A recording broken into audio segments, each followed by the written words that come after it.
The following footage is taken from the British Broadcasting Company's news magazine, MicroLive. MicroLive addresses the technological issue for its British viewers in much the same format that ABC's 2020 or CBS's 60 Minutes deal with the various issues for their American audiences. This MicroLive segment was broadcast in England during November 1985. This particular show examined the innovative technological steps taken by an American office furniture company.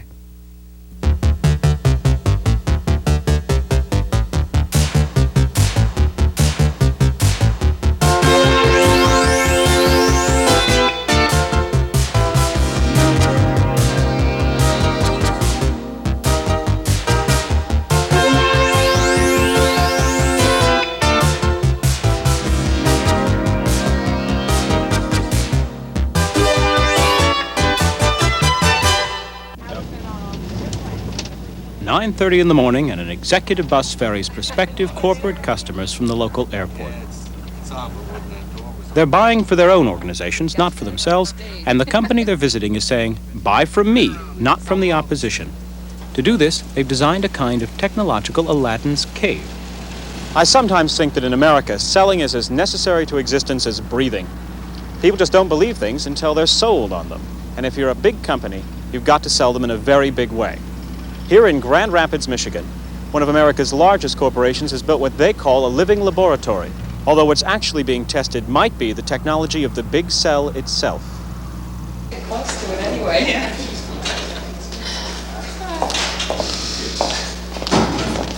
Good morning. Good morning. Welcome to Westinghouse Thank Furniture you. Systems. Hi, I'm Shirley Thompson. I'm Cheryl Edwards. Cheryl, nice to meet Thank you. you. Blaze Keith. Blaze, I recognize you from your pictures. Thank you. Hello, Rick. Good to have you here. Thank you for coming. We're going to be going this way to the customer center, so if you'd like to step around the corner. Okay. Thank you. From the moment they arrive, every potential customer also gets a personalized electronic welcome. All over the building, computerized message boards like these are lighting up to announce their arrival. It's one part of the VIP treatment they'll get today, from plowing through the deep pile carpet to plowing through the smoked salmon for lunch. We've prepared some agendas of today's activities so you can get an idea of what's in store for you. Their custom is worth a lot of money. An order might run from thousands to millions of dollars. Like most American companies, this corporation has an image to project both to its customers and to its own staff. And this electronic message, like many things these customers will see today, comes to them courtesy of computers.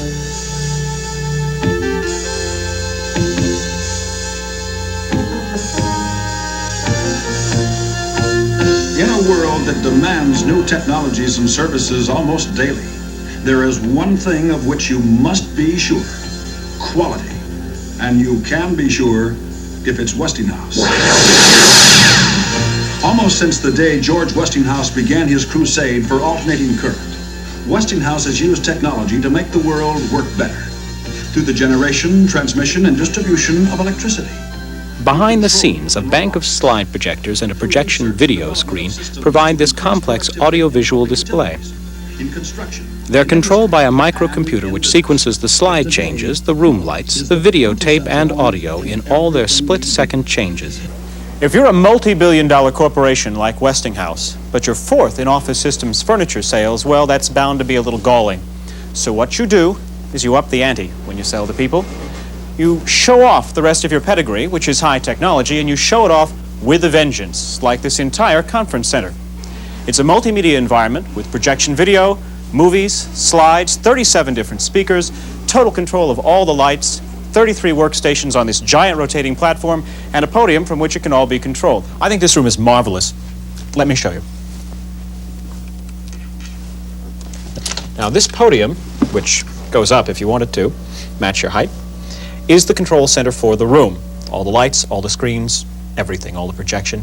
But it doesn't control it directly. It's linked through a data line to a mainframe computer in the AV section, which is then linked by data line through the podium to the room, and that's what controls everything. If you don't want to control it from the podium, if you'd like to walk around, you can also control it from a handheld unit, or several handheld units actually. It takes 4 to cover all the controls in the room. Or you can have the computer itself run an entire show, doing things like this if you want.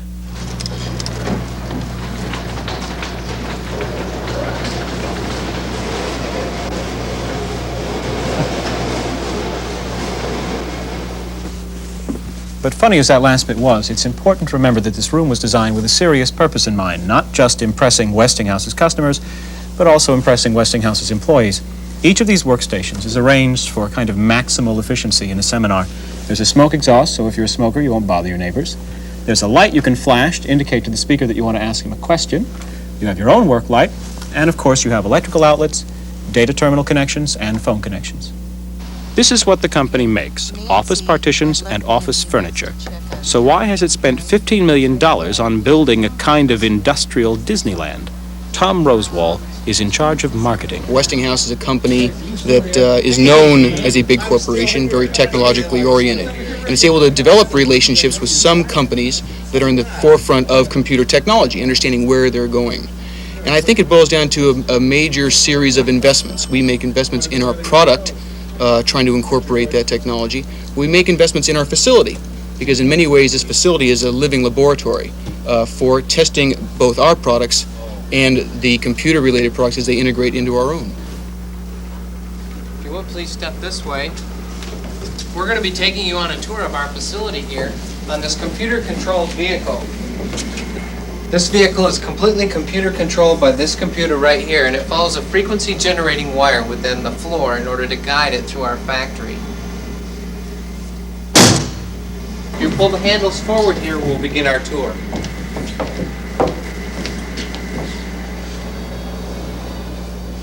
In view of Westinghouse's position in the transport business, it's not surprising to find this prototype vehicle being tried out. What you're looking at is one of the largest space frame structures in the United States today.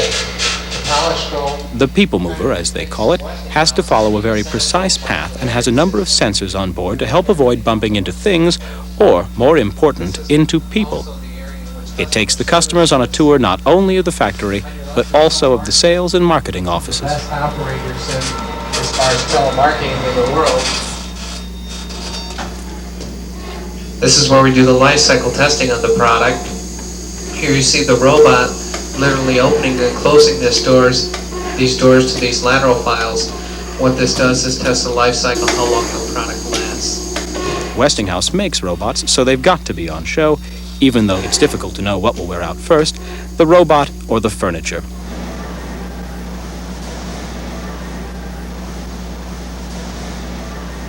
Everything so far is designed to create a space-age image. It's been polished steel, polished glass, and polished technology all the way. But this is the part of the tour where shop window gives way to the reality of the shop floor. And even this is polished.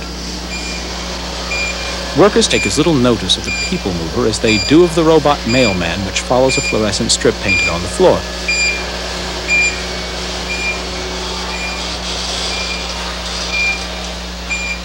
Visitors are a constant part of life in the factory, but by taking them round in this way, they cause the minimum interference with the work being done there.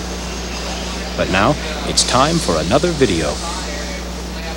Because the shop floor is so noisy, an infrared beam transmits the audio track of each presentation into a sensor on the vehicle and enables loudspeakers to play the soundtrack on board the people mover itself. In a spirit of good industrial relations, this presentation was recorded by an employee, not an actor. Our area begins here where the 16-gauge steel frame material arrives from our own roll form line. We use semi-automatic equipment like this MIG welder to position and weld the frame pieces into an extremely strong frame. Most of the work on the shop floor is surprisingly unautomated. This is the technology of the hammer and the Stanley knife. Westinghouse owns the Unimation Robotics Company, and yet there are very few robots here. This is reality, and with the present state of the art, the high-tech solution is not always the right solution. We've had quite a few of the Westinghouse people from Unimation in the plant do a survey. We've got the good applications we're already using with the robots.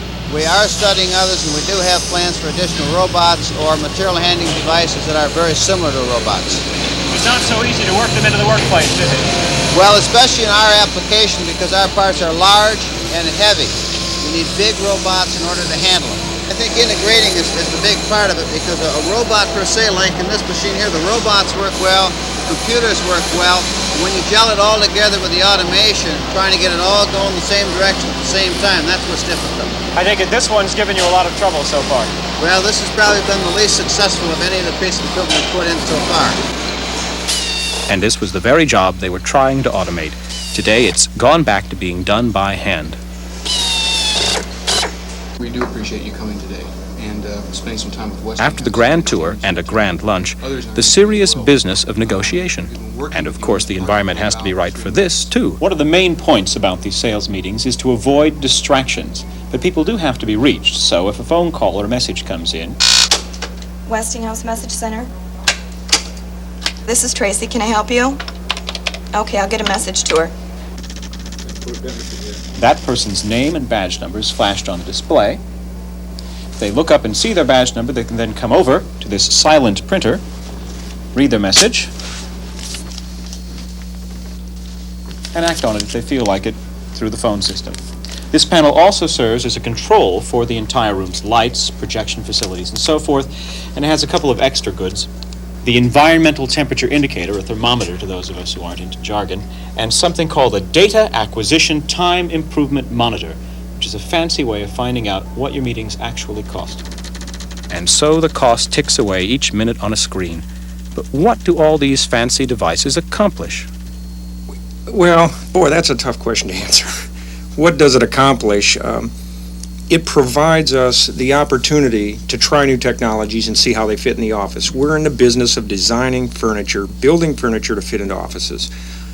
Unfortunately, we also have to accommodate electronics and all of the other products that fit into your office environment, the file folders and everything else. We need to try virtually all of the technologies that are available, both cabling, like a local area network that we've got in place that you haven't even seen, to try the new high-tech data transfer methods, the electronic mails, the visual communications methods. Will they work? Don't they work? If not, why? Do they improve productivity in our office? Yes or no? When we can define or come up with a reasonable answer to that question for ourselves, it gives us a much stronger base to sell our product from. Put together a number of typical workstations and would hope that you can consider them. What you see in these workstations, of course, is a composite of our panel system and some of the components that go with it: work surfaces, cabinetry, shelves, seating. And if we can get your agreement on them, we'd like to pre-book them today. An important part of clinching a sale is to be able to visualize what the customer wants. This is the CAD room here at Westinghouse. CAD means computer-aided design, but you don't start with a computer. When you buy systems furniture from Westinghouse, you start with a questionnaire. If you fill that out honestly, they know the kinds of things you're really going to need in your office, and then Westinghouse works together with your designer to come up with a two-dimensional and then three-dimensional plan that uses the space most efficiently. That's when you come here and, using the computer, finalize your selections. So this is where we're seeing a three-dimensional mock-up of one of the workstations the client have selected. Right. Based on the results of the questionnaire, our system has selected this typical workstation for you. One of the things we can do is change the color. We can make changes to it. These three-dimensional computer models can be endlessly changed until the customer is satisfied. Once the three-dimensional plan has been agreed, the system automatically comes up with a complete list of the parts needed to make your furniture. And it then produces a direct order which goes into the mainframe computer, which keeps track of what's happening on the shop floor. As you said, it comes from the CAD system. It's entered in as a bill of material onto the mainframe. From that point, it dynamically creates a scheduled production and shipping date. We know within 10 minutes to 2 hours on an order that's been entered when we anticipate shipping it and when we anticipate manufacturing it. So what we have here is computer-managed manufacturing with every order tracked through the factory using specially printed barcodes. It's this tight control of the flow of goods and materials that produces more productivity than any amount of robotics could. But there's no doubt that as the technology improves, more and more of this process will become automated. Well, I freely admit that I'm of several minds about this place. On one hand, it's a staggering amount of hype. It's very expensive, it's very glossy. On the other hand, every single piece of the hype, every bit of high tech is well applied, well thought out, and deliberately in place to achieve several different things. It is a working factory turning out systems furniture efficiently, and more than that, it's a working sales factory turning out something Westinghouse wants lots of, which is increasing sales. Do you think your customers really do respond to the kind of stroke that goes on when they come in here to see your products? Yes, they do. And even if they didn't, we would have to comply with that image anyway when your primary competitors do the very same thing. You need to present an image that the customers perceive and recognize you as a leader in some portion of the industry, and ours is technology. And yes, I believe they do like what they see in our environment. We're not in this for the fun of it. I mean, at the end of the day, we manufacture furniture, but we sell office environments. And I think that people in our industry and the facility that they're housed in has to epitomize what their industry is all about. When all the offices in the world are as advanced as this one, what do you do for a show then? Something better. The preceding has been a presentation